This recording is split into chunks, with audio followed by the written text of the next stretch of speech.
Hello students. Today we are going to discuss about the embryology. बच्चों इस lecture में हम बात करेंगे फर्स्ट वीक ऑफ डेवलपमेंट की। जब भी आप बुक खोलते हैं इनिशियल 2 या 3 चैप्टर्स में आपको एक बेसिक नॉलेज मिलती है oogenesis, spermatogenesis, structure of oocytes, structure of sperm. हम आज उससे आगे चल के जो आपका चैप्टर है फर्स्ट वीक ऑफ डेवलपमेंट वहाँ से स्टार्ट कर रहे हैं। इसलिए मैंने यहाँ लिखा है कि वी आर टुडे स्टार्टिंग और talking the process after oogenesis and spermatogenesis.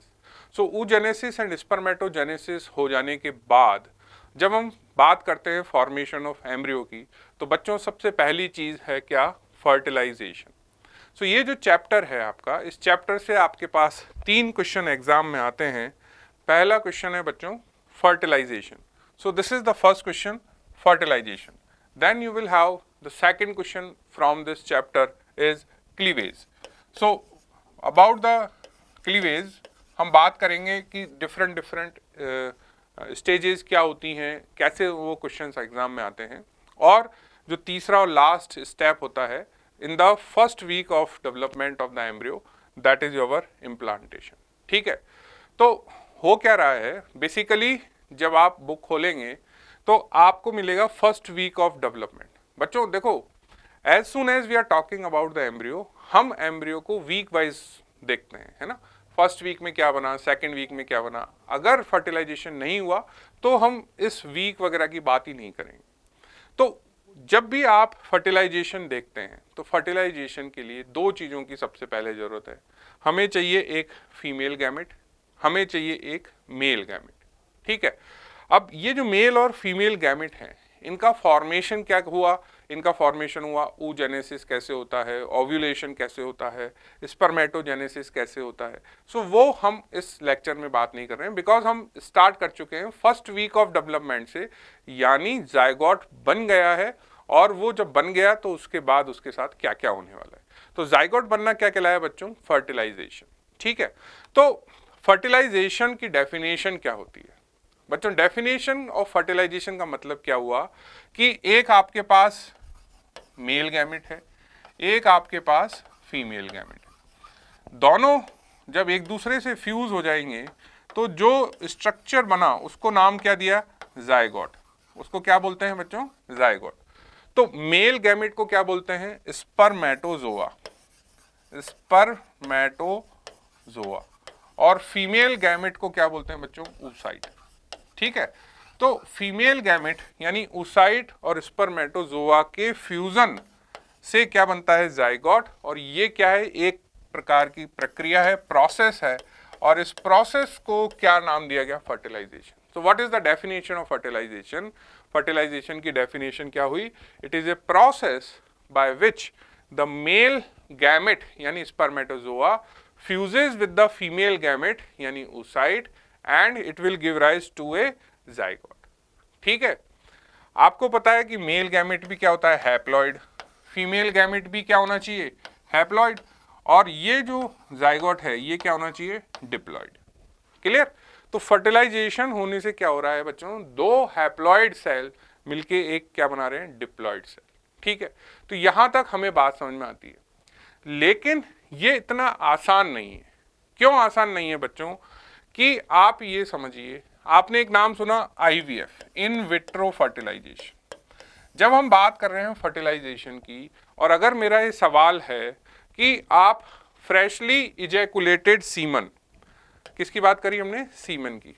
अगर ये सीमन जो कि फ्रेशली इजैकुलेटेड है और आपने कलेक्ट किया है आउटसाइड द फीमेल बॉडी, अगर आपने आउटसाइड द फीमेल बॉडी अगर ये सीमन कलेक्ट किया है, तो क्या इस सीमन में प्रेजेंट हर स्पर्म फर्टिलाइजेशन करने की कैपेसिटी रखता है?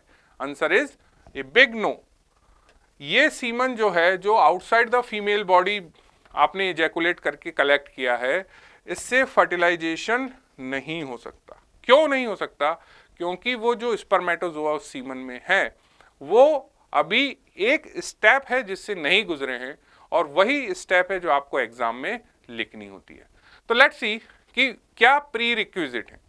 प्री रिक्विजिट मतलब कि फर्टिलाइज करने के लिए स्पर्म को कैसा होना पड़ेगा। या स्पर्मेटोजोआ में क्या चेंजेस होने पड़ेंगे। तो बच्चों वहां पे दो नाम आपको हमेशा लिखने होते हैं। पहला नाम है कैपेसिटेशन।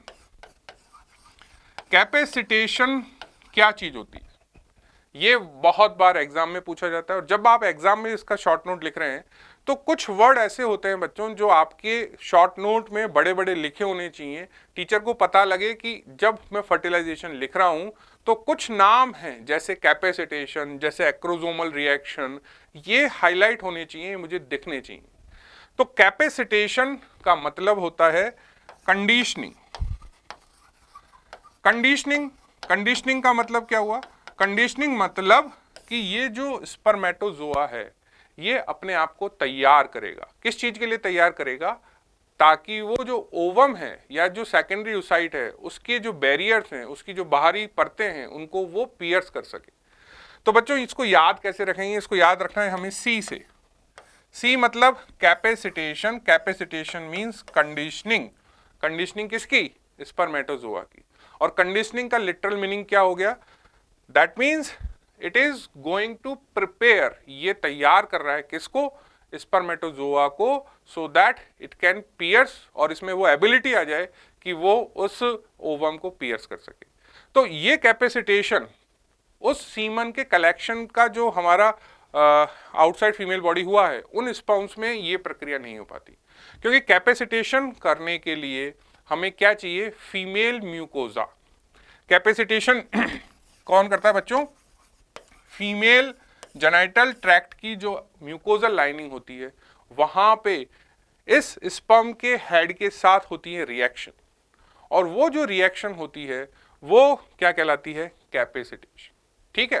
तो अगर हमारा ejaculation outside the female body हो रहा है, या आपने जो कलेक्शन किया है सीमन का वो इस फीमेल जेनिटल ट्रैक्ट के साथ रिएक्ट नहीं कर पाएगा, तो कैपेसिटेशन नहीं हो सकता। और कैपेसिटेशन के साथ एक और बड़ी इंपॉर्टेंट चीज है बच्चों की, कैपेसिटेशन कितनी टाइम का होता है। तो आपने पहली चीज लिखी कि भाई कैपेसिटेशन की डेफिनेशन क्या हो गई। दूसरी, कैपेसिटेशन में टाइम कितना लगता है। तो बच्चों कैपेसिटेशन में टाइम लगता है 7 आवर्स। कितना टाइम लगता है कैपेसिटेशन में? 7 आवर्स। ठीक है। इसके बाद इसमें एक और इंपॉर्टेंट चीज है कि जो हम कैपेसिटेशन की बात कर रहे हैं उसमें क्या होने वाला है। उसमें स्पर्म के साथ एक बड़ी इंपॉर्टेंट चीज होने वाली है कि स्पर्म के हेड पे होती है ग्लाइकोप्रोटीन कोट। तो एक तो वो गड़बड़ हो जाएगी। तो क्या चीज गायब हो गई? Glycoprotein coat. कहां से? हेड ऑफ द स्पर्म से। और जो दूसरी चीज है कि वहां पे होती हैं स्पर्मिन प्रोटीन्स। तो ये जो दो चीज हैं, इन दोनों चीजों का गायब हो जाता है। यानी कैपेसिटेशन के मदद से हमें ये दो चेंजेस करने हैं। ये दो चेंजेस होने के बाद हमारा जो स्पर्मेटोजोआ है, now it is become active और it is become able to penetrate the layers of your secondary cell. ठीक है। तो ये जो चीज है ये इसलिए आपके लिए सबसे इंपॉर्टेंट है। ठीक है। अब आगे क्या होगा? अब आगे बच्चों एक और स्टेप होने वाला है। क्या स्टेप होने वाला है कि नेक्स्ट स्टेप में जो दूसरा प्री रिक्विजिट है वो है एक्रोसोमल रिएक्शन। यानी जो हमारा स्पर्मेटोजोआ है वो जैसे ही फीमेल गैमेट यानी सेकेंडरी ओसाइट के कांटेक्ट में आएगा, वो क्या रिलीज करना शुरू कर देगा? कुछ एंजाइम। इन एंजाइम के नाम क्या है? हाइल्यूरोनिडेज एंड दूसरा एंजाइम कौन सा है बच्चों? एक्रोसिन। ये जो एंजाइम होते हैं, इन एंजाइम का स्पर्मेटोजोआ से रिलीज होना क्या कहलाता है? Acrosomal reaction. तो ये दो चीजें हमें चाहिए, अदरवाइज हमारा स्पर्म ओवा को पियर्स नहीं कर पाएगा। ठीक है। तो पहली चीज जो आपने समझी कि फर्टिलाइजेशन की डेफिनेशन क्या है। दूसरी चीज ये समझी कि what is the prerequisite for the sperm to become able और टू फर्टिलाइज द ओवम। दो चीजें हैं, कैपेसिटेशन एंड एक्रोसोमल रिएक्शन। ठीक है। अब अगली बात क्या है? तो कैपेसिटेशन के बारे में मैंने आपको बता दिया कि कैपेसिटेशन क्या हो गया? It is A conditioning. ठीक है। ये वर्ड देखो बार बार मैं इसलिए लिख रहा हूं क्योंकि हमें जब शॉर्ट नोट लिखना होता है ना, तो शॉर्ट नोट में कुछ टर्म्स हैं जो हमेशा आनी चाहिए, ठीक है। तो कंडीशनिंग मतलब मैच्योरेशन इसको बोला जाता है, या ability of the spermatozoa to fertilize the egg और द सेकेंडरी oocyte, ठीक है। अब what are the steps of fertilization, यानी पहली चीज क्या हुई, जब मैंने शॉर्ट नोट लिखा डेफिनेशन लिख दी, डेफिनेशन के बाद प्री रिक्विजिट लिखी, प्री रिक्विजिट में कैपेसिटेशन लिख दिया, एक्रोसोमल रिएक्शन लिख दिया, अब मैं आ गया स्टेप्स ऑफ फर्टिलाइजेशन। तो बच्चों स्टेप्स ऑफ फर्टिलाइजेशन में आपके पास कितने स्टेप्स हैं, 1 2 3 4, 4 स्टेप्स होते हैं, ठीक है। इन 4 स्टेप्स को लिखने से पहले आपको छोटी सी इंफॉर्मेशन होनी चाहिए किसकी, स्ट्रक्चर ऑफ सेकेंडरी oocyte की। तो सेकेंडरी oocyte की स्ट्रक्चर कैसी होती है बच्चों, कि सबसे पहले हम एक आउटर लेयर बनाते हैं।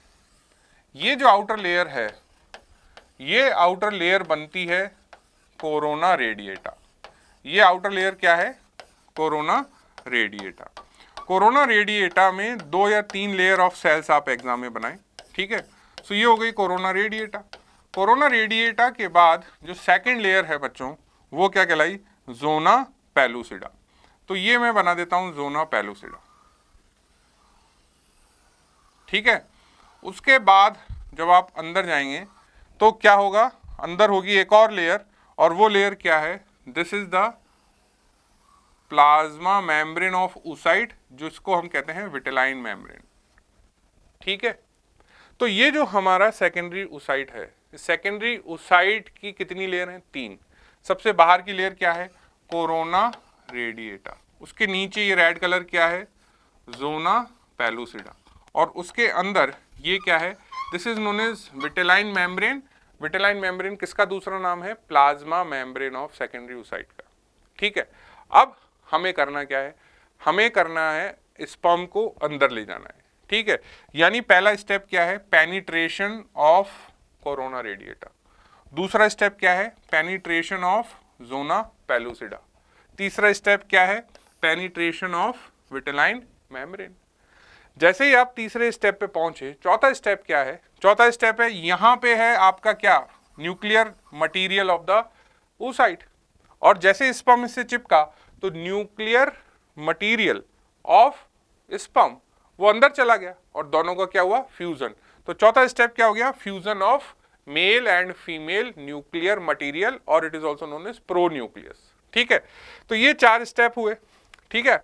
क्या 4 स्टेप हुए, पहला पेनिट्रेशन ऑफ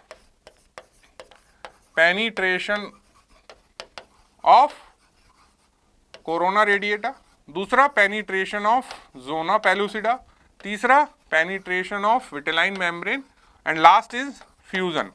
किस किस का फ्यूजन हो रहा है बच्चों, fusion of male and female pronucleus. Pronucleus is a nuclear material, ठीक है। तो ये 4 स्टेप्स आपके यहां पे हो जाते हैं। अब देखो इन चारों स्टेप्स का करना क्या है। जब हम इन 4 स्टेप्स की बात कर रहे हैं तो इन चारों स्टेप्स में मैं आपको ब्रीफली समझा दूं कि ये जो पहले 3 स्टेप हैं, इन 3 स्टेप्स को होने के लिए किस चीज की जरूरत होती है बच्चों, एक्रोसोमल रिएक्शन। सो एक्रोसोमल रिएक्शन जब हुई तो एक्रोसोमल रिएक्शन होने से स्पर्म ने क्या रिलीज किया, एंजाइम। इन एंजाइम्स की वजह से कोरोना रेडिएटा से होता हुआ जोना पेलुसिडा को डैमेज करके आपने विटेलाइन मेम्ब्रेन के साथ जाके क्या कर लिया, एडेशन हो गया, ठीक है। अब इस एडेशन में होता क्या है कि देखो ये जो आपका स्पर्म है, ये स्पर्म का हेड है, इस स्पर्म के हेड में यहां पे है न्यूक्लियस, और न्यूक्लियस के ऊपर बच्चों क्या होती है, एक्रोसोमल कैप, ठीक है। तो ये एक्रोसोमल कैप है, क्लियर। अब जब ये किससे मिलेगा, now when it is having a contact with the vitelline membrane, ये विटेलाइन मेम्ब्रेन, ठीक है, किससे मिला, विटेलाइन मेम्ब्रेन। क्यों, क्योंकि हम यहाँ पे 2 लेयर पहले ही पंक्चर कर चुके हैं, corona radiata and zona pellucida. अब ये आपकी जो 3rd लेयर है उसको इसने पंक्चर किया। जैसे ही इसने इसको पंक्चर किया बच्चों, ये जो हेड के ऊपर की प्लाज्मा मेम्ब्रेन है ये पहले ही डिस्ट्रॉय हो चुकी होती है in the pathway, in the passage of acrosomal reaction. तो जो फ्यूजन हो रहा है ना, वो fusion is posterior part of plasma membrane of head और विटेलाइन मेम्ब्रेन का हो रहा है ना। ये वाली मेम्ब्रेन तो होती ही नहीं है, तो आप चाहो तो इस मेम्ब्रेन को यहां से हटा देते हैं, ठीक है। अब ये जो एक्रोसोमल कैप है ये भी धीरे धीरे खत्म हो जाती है। तो अब हुआ क्या कि ये जो न्यूक्लियर मटेरियल है, ये न्यूक्लियर मटेरियल किस में अंदर जाएगा, this nuclear material gradually shift हो जाएगा और ये न्यूक्लियर मटेरियल अंदर आ गया। यहां पे जो फीमेल का न्यूक्लियर मटेरियल है वो पहले से ही आपके पास है, फिर इन दोनों का जो फ्यूजन हुआ वो कहलाया लास्ट स्टेप, ठीक है। तो फर्स्ट स्टेप में क्या हुआ, इसने कोरोना रेडिएटा को पंक्चर किया, फिर ज़ोना पेलुसिडा को पंक्चर किया और फिर इसने विटेलाइन मेम्ब्रेन को पंक्चर। जब विटेलाइन मेम्ब्रेन को पंक्चर किया तो ये मेल न्यूक्लियर मटेरियल अंदर गया और ये फीमेल न्यूक्लियर मटेरियल पहले ही है। लेकिन बच्चों यहां पे बीच में एक प्रोसेस हुई। क्या प्रोसेस हुई, जैसे ही ये मेम्ब्रेन यहां से हटी और ये मटेरियल अंदर जाने लगा, इस oocyte के साइटोप्लाज्म में एक चीज जनरेट हुई, उसको नाम दिया गया कैल्शियम वेव। क्या नाम दिया गया, कैल्शियम वेव। तो ये कैल्शियम वेव कहां जनरेट होती है, इस साइटोप्लाज्म ऑफ oocyte के अंदर। कब, जब ये फ्यूजन हो चुका होता है विटेलाइन मेम्ब्रेन से और ये आपका न्यूक्लियस अंदर जाने लगता है। ये कैल्शियम वेव के 3 इफेक्ट होते हैं। पहला इफेक्ट क्या है कि यहां पे ग्रेन्यूल्स नजर आने लगते हैं पेरिफेरी में। किसकी पेरिफेरी में, oocyte की। ये कहलाते हैं बच्चों कॉर्टिकल ग्रेन्यूल्स। इनको क्या बोला गया, कॉर्टिकल ग्रेन्यूल्स। ये कॉर्टिकल ग्रेन्यूल्स कब बनेंगे, जब आपका स्पर्म और विटेलाइन मेम्ब्रेन एक दूसरे से चिपक चुके हैं। As soon as there is a fusion of the vitelline membrane of the oocyte with the plasma membrane of the sperm, there is a generation of calcium wave। और उस calcium wave से सबसे पहले क्या हो रहा है, कॉर्टिकल ग्रेन्यूल्स जनरेट हुए और वो पेरिफेरी पे चले गए। ये कॉर्टिकल ग्रेन्यूल्स बच्चों रिलीज करते हैं एंजाइम्स। इस एंजाइम से विटेलाइन मेम्ब्रेन हार्ड हो जाती है, इसकी जो टेंडेंसी है वो चेंज हो जाती है, ये हार्ड हो जाती है। हार्ड हो जाने से क्या होगा, दूसरे स्पर्म आके इस पर नहीं चिपक सकते। साथ ही इन कैल्शियम ग्रेन्यूल्स के एंजाइम की वजह से जो आउटर ज़ोना पेलुसिडा है वो भी कैसी हो जाती है बच्चों, इम्परमिएबल। कैसी हो जाती है, इम्परमिएबल, यानी दूसरे स्पर्म आके अब इनके को पियर्स नहीं कर सकते, यानी पॉलीस्पर्मी नहीं हो सकती। तो पहला इफेक्ट कैल्शियम वेव का ये है। दूसरा इफेक्ट क्या होता है बच्चों, जो सबसे इंपॉर्टेंट इफेक्ट है, हमें पता होता है कि सेकेंडरी oocyte जो है ना, ये सेकेंड मियोटिक डिवीजन में अरेस्टेड होता है। यानी सेकेंडरी oocyte के अंदर जो सेपरेशन है किसका, 46 से 23 क्रोमोसोम्स का, वो नहीं होता है, वो अरेस्टेड होता है। तो जैसे ही कैल्शियम वेव जनरेट हुई इस विटेलाइन मेम्ब्रेन के एडिशन से, क्या होगा बच्चों कि जो सेकेंडरी oocyte है उसका जो न्यूक्लियर मटेरियल है वो डिवाइड हो जाता है। और जैसे ही वो डिवाइड हुआ, एक सेल बहुत छोटी होती है जिसको बोलते हैं हम सेकेंड पोलर बॉडी, और जो दूसरी सेल है वो क्या बनाती है, डेफिनेटिव ओवम और डेफिनेटिव oocyte। तो दूसरा इफेक्ट क्या हुआ इस कैल्शियम वेव से कि ये जो फीमेल का आपका न्यूक्लियर मटेरियल है, इसके 2 टुकड़े हो गए, एक इसी में रह गया अंदर जो कहलाया डेफिनेटिव oocyte का न्यूक्लियर मटेरियल, और एक जो हैप्लॉइड पोलर बॉडी बनी वो इस पेरीविटेलाइन स्पेस में बाहर निकल के आ जाती है, यानी विटेलाइन मेम्ब्रेन के बाहर वाले स्पेस में आ जाती है। तीसरा इफेक्ट क्या होता है बच्चों कि ये कैल्शियम वेव इस साइटोप्लाज्म को, यानी जो फीमेल साइटोप्लाज्म है oocyte का, उसमें मेटाबॉलिक एक्शन स्टार्ट कर देता है। क्यों, क्योंकि जैसे ही फ्यूजन होगा there is a starting of mitosis. So mitosis को स्टार्ट करने के लिए ये जो आपका साइटोप्लाज्म है इसको एक्टिवेट करना जरूरी है। तो वो एक्टिवेशन कहाँ से आया, कैल्शियम वेव से। तो कैल्शियम वेव बहुत जरूरी है। कैल्शियम वेव कब जनरेट होती है, पहला सवाल, जैसे ही plasma membrane of both the gamete एक दूसरे से फ्यूज होते हैं, यानी sperm corona radiata zona pellucida को पियर्स करके विटेलाइन मेम्ब्रेन के साथ चिपका और उसके चिपकते से ही कैल्शियम वेव जनरेट हुई। कैल्शियम वेव जनरेट होने के 3 इफेक्ट हैं। कॉर्टिकल ग्रेन्यूल्स दिखने लग जाते हैं जिससे आपका विटेलाइन मेम्ब्रेन और ज़ोना पेलुसिडा पॉलीस्पर्मी रोकेंगे। दूसरा, आपका जो न्यूक्लियस है फीमेल का वो अपना सेकंड मियोटिक डिवीजन पूरा करता है और हमें डेफिनेटिव हैप्लॉइड oocyte मिल जाता है। और तीसरा, इस साइटोप्लाज्म के जितने भी ऑर्गेनेल्स हैं उनको ये एक्टिवेट कर देता है, क्योंकि आने वाले स्टेप में क्या होने वाले हैं, अब क्लीवेज होने वाले हैं। ठीक है।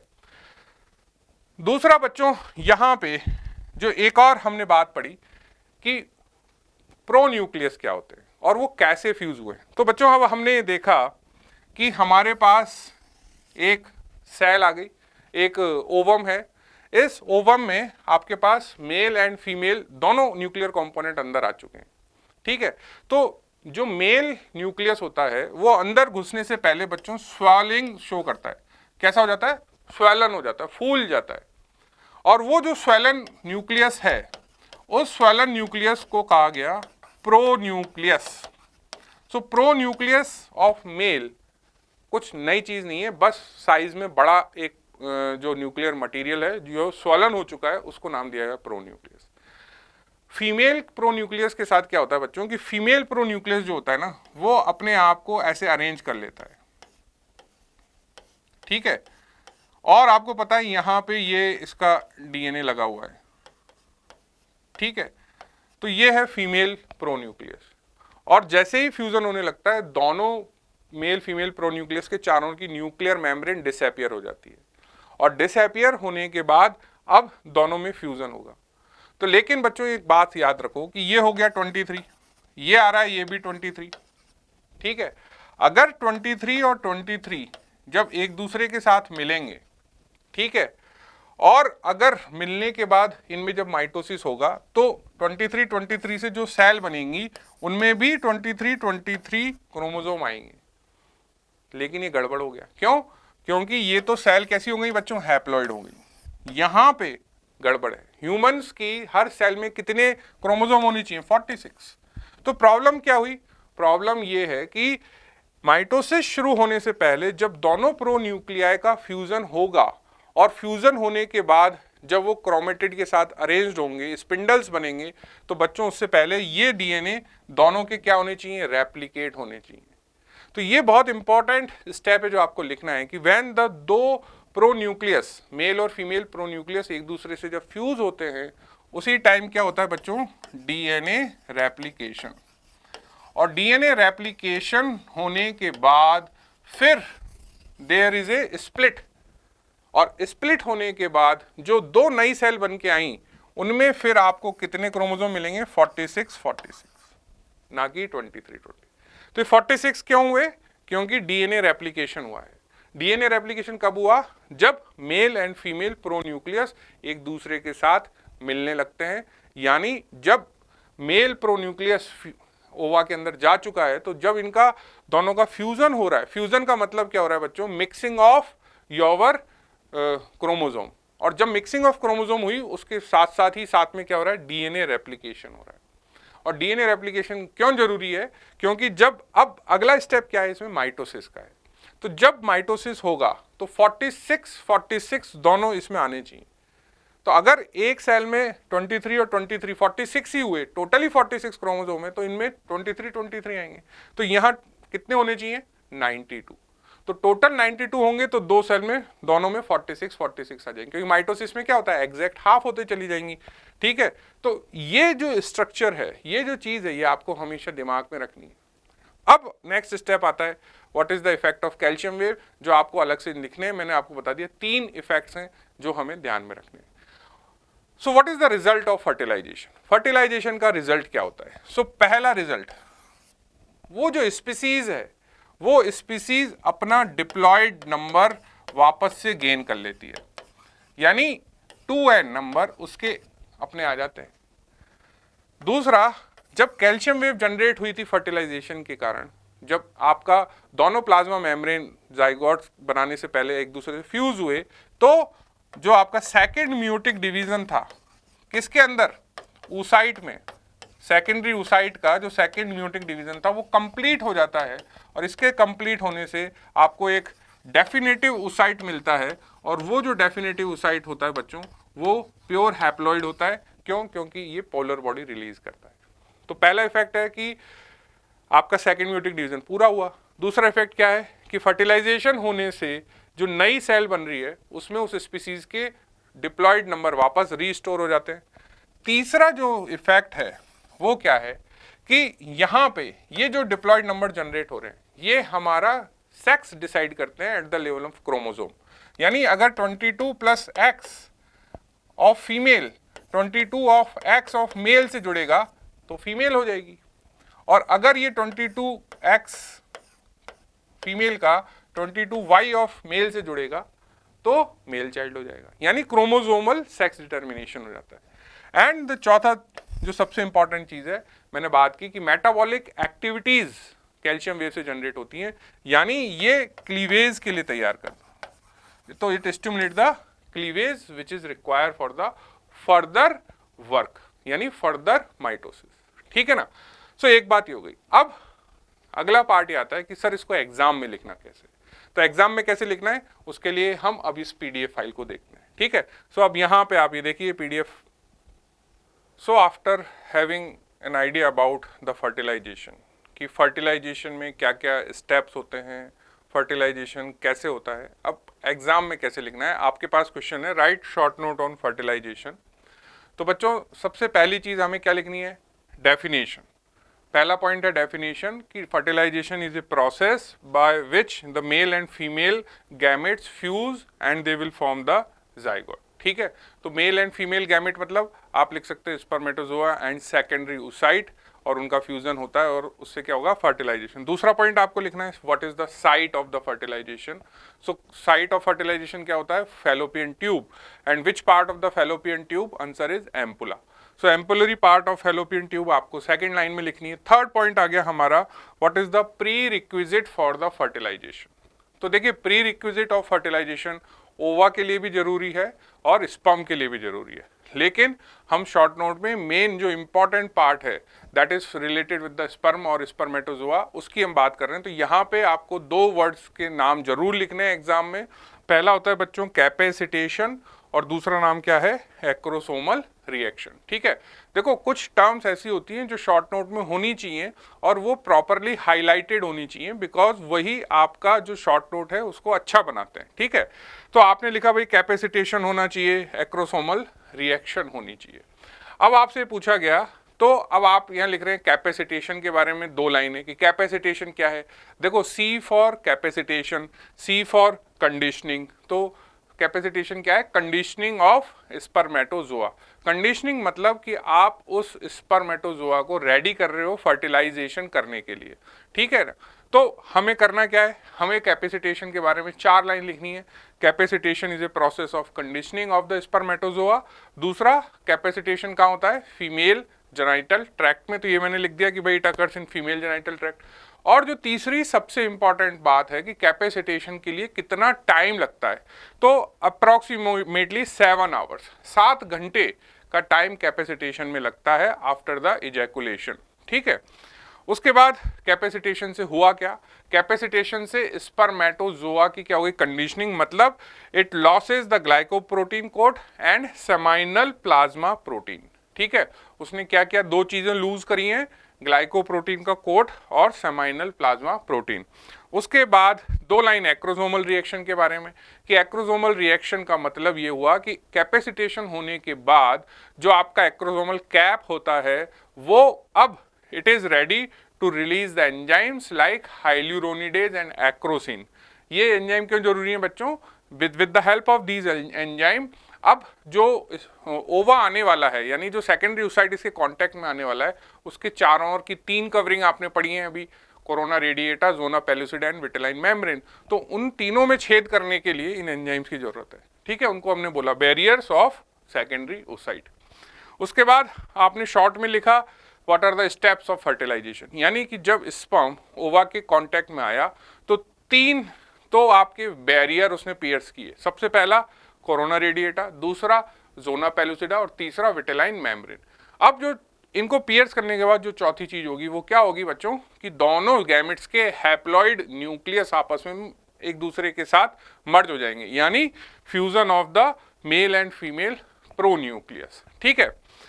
अब उसके बाद क्या हुआ कि अब आपको हर स्टेप को डिटेल में लिखने की जरूरत नहीं है, बिकॉज हमारे पास टाइम कम होता है। तो हम अब ये आ रहे हैं कि भाई जैसे ही विटेलाइन मेम्ब्रेन के साथ आपका जो स्पर्म है उसका फ्यूजन हुआ और जो मेल का जो आपका न्यूक्लियर मटेरियल है जैसे ही वो oocyte में गया बच्चों, उसके वजह से क्या हुआ, there is a stimulation in the ooप्लाज्म।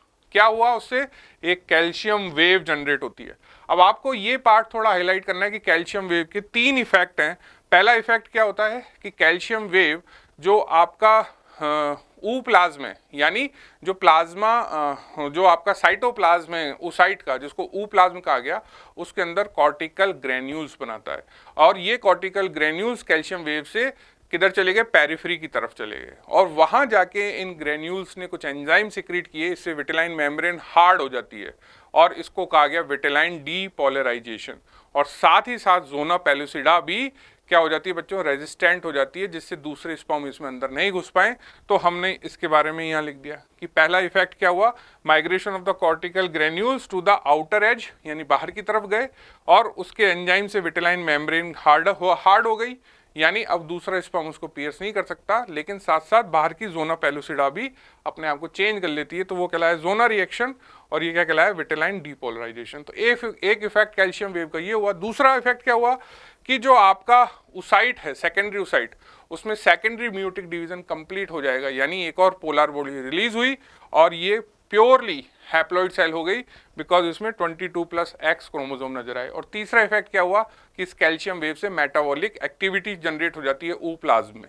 ठीक है, तो ये बात हो गई। अब बच्चों फर्टिलाइजेशन के इफेक्ट क्या हैं, तो नेक्स्ट लाइन में जब हम लिख रहे हैं इफेक्ट ऑफ फर्टिलाइजेशन, तो फर्टिलाइजेशन के जो इफेक्ट हैं उसमें पहला इफेक्ट क्या है कि complete the second meiotic division, यानी सेकेंडरी oocyte जो है, जो अरेस्टेड था, उस अरेस्ट का इसने क्या कर दिया, कंप्लीशन कर दिया, सेकंड म्यूटिक डिवीजन हो गया, जिससे आपको प्योर हैप्लॉइड सेल मिली। दूसरा इफेक्ट क्या हुआ फर्टिलाइजेशन का कि जब मेल और फीमेल न्यूक्लियस आपस में मिले तो वापस से उस पर्टिकुलर स्पीसीज का जो क्रोमोसोम है, यानी जो डिप्लॉइड नंबर हमारा था 23+23 46 क्रोमोसोम, वो जनरेट हो जाएंगे, बिकॉज फर्टिलाइज हो गए, यानी दो 23 सेल आपस में एक दूसरे से फ्यूज हो गई। तीसरा इफेक्ट क्या है कि there is a determination of chromosomal sex. हमें पता है अगर 22X और Y अगर मिल रहे हैं तो मेल हो जाएगा, X और X मिल रहे हैं तो फीमेल हो जाएगा। And lastly initiation of cleavage, ठीक है, जो हम आगे अगली क्लास में पढ़ने वाले हैं। तो अब इतना लिखने के बाद बच्चों अब हमें करना क्या है, आपको एग्जाम में एक फ्लो चार्ट बनाना है हमेशा। तो फ्लो चार्ट में शुरुआत कहाँ से करनी है हमें, after entering of the semen, यानी जो इंटरकोर्स हुआ उसका जो इजैकुलेशन हुआ तो सीमन कहाँ गया, फीमेल जेनिटल ट्रैक्ट में। इससे क्या हुआ, ये जो प्रोसेस होता है, इसके बाद ऑक्सीटोसिन हार्मोन रिलीज होते हैं फीमेल की बॉडी में, उससे यूट्राइन कॉन्ट्रैक्शन रिलीज हो जाते हैं। यूट्राइन कॉन्ट्रैक्शन से क्या होता है कि जो गैमेट्स हैं जो सर्वाइकल एरिया में पड़े हुए हैं, जो वेजाइनल कैनाल में पड़े हुए हैं, वहाँ से उनका क्या हो जाता है, inside the uterine cavity movement चालू हो जाता है। तो उसको हमने कहा गया एस्पिरेशन ऑफ द गैमेट्स। ठीक है, एस्पिरेशन ऑफ गैमेट्स हुआ तो उसके बाद क्या हुआ, अब स्पर्म कहाँ जाएगा, फैलोपियन ट्यूब की तरफ। क्यों, बिकॉज उसको करना है fertilize. So after the attracted towards the secondary oocyte, attraction शुरू हो गया स्पर्म का। और इस दौरान इस जो जर्नी करी उसने वेजाइनल कैनाल से कहाँ तक, फैलोपियन ट्यूब तक, रास्ते में क्या हो गया, कैपेसिटेशन, जिसमें टाइम कितना लगा, 7 घंटे, और साथ में क्या हो गया, एक्रोसोमल रिएक्शन स्टार्ट होने लग जाएगी।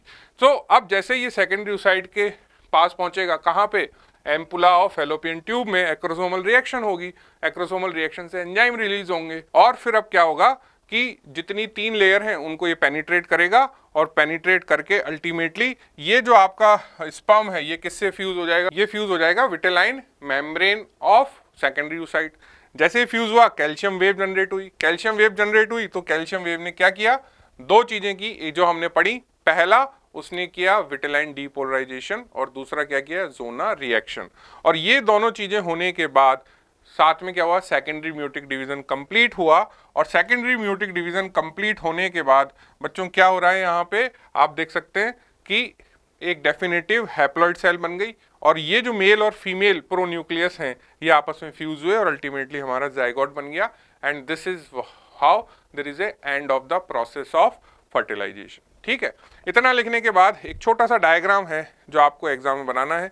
देखो इस डायग्राम में कुछ है नहीं, यू कैन सी कि हमें करना क्या है, हमें एक आउटर सर्कल बनाना है। ये जो सर्कल है बच्चों, this is your zona pellucida. इसके बाहर कोरोना रेडिएटा ये सेल्स बनानी है जो यहाँ मैंने ग्रीन कलर की बनाई है। इसके अंदर आपको 2 ब्लू लाइन बनानी है। ये जो 2 ब्लू लाइन है, इन दोनों ब्लू लाइंस के बीच में एक जगह हमने क्रिएट की है, ये कहलाती है पेरीविटेलाइन स्पेस। इस पेरीविटेलाइन स्पेस में फर्स्ट पोलर बॉडी हमेशा आपको मिलेगी। ये फर्स्ट पोलर बॉडी एक ही आपको मिलेगी, इसमें 2 नहीं मिलेंगी, ठीक है। 2 अगर पोलर बॉडी है तब तो वो हमारा क्या हो जाता है बच्चों, फर्टिलाइज्ड, ठीक है। और अंदर ये हो गया आपका ओप्लाज्म और इसके चारों ओर ये हो गई विटेलाइन मेम्ब्रेन। विटेलाइन मेम्ब्रेन क्या है? Vitelline membrane plasma membrane of secondary oocyte को कहा गया है, ठीक है। तो ये डायग्राम आपको बनाना है जिसमें एक लेबलिंग है कोरोना रेडिएटा, जो ये आउटर ग्रीन लेयर है, जोना पेलुसिडा, ये जो ब्लैकिश कलर की लाइन दिख रही है, this is your zona pellucida. इसके अंदर जो ये ब्लू लाइन है, this is your vitelline membrane और बीच में ये गैप है पेरीविटेलाइन गैप, और अंदर ये आपका आ गया क्या, ओसाइट, ठीक है। तो ये आपको बनाना है एग्जाम में। तो ये डायग्राम बनाने के बाद आपका शॉर्ट नोट कंप्लीट हो जाता है, ठीक है। सो अब हमें पता चला कि एग्जाम में भी इसको हम कैसे लिखेंगे, ठीक है। So now at the end of this session, आज जो मैंने आपको फर्टिलाइजेशन समझाया है, आशा करता हूं कि आप अब इस फर्टिलाइजेशन पे एग्जाम में लिख पाएंगे। इसके जो इम्पॉर्टेंट पार्ट है वो आपको मैंने समझाए कि फर्टिलाइजेशन की डेफिनेशन क्या होती है, फर्टिलाइजेशन से पहले प्री रिक्विजिट क्या है, उस प्री रिक्विजिट की वजह से स्पर्मेटोजोआ में क्या फ़र्क आता है, उसके बाद आपको 4 स्टेप में फर्टिलाइजेशन लिखना है, हर स्टेप के बारे में 2-2 लाइन लिखनी है, कैल्शियम वेव का इफेक्ट क्या होता है, एंड सबसे लास्ट में कि ये जो हमारा फर्टिलाइजेशन हुआ इसका आउटपुट क्या होता है। So this is what is about today's lecture fertilization. इसके आगे आने वाले पार्ट में मैं आपको समझाऊंगा क्लीवेज क्या होता है, और फिर हम देखेंगे कि इम्प्लांटेशन ऑफ द जाइगोट कैसे होता है। Thank you.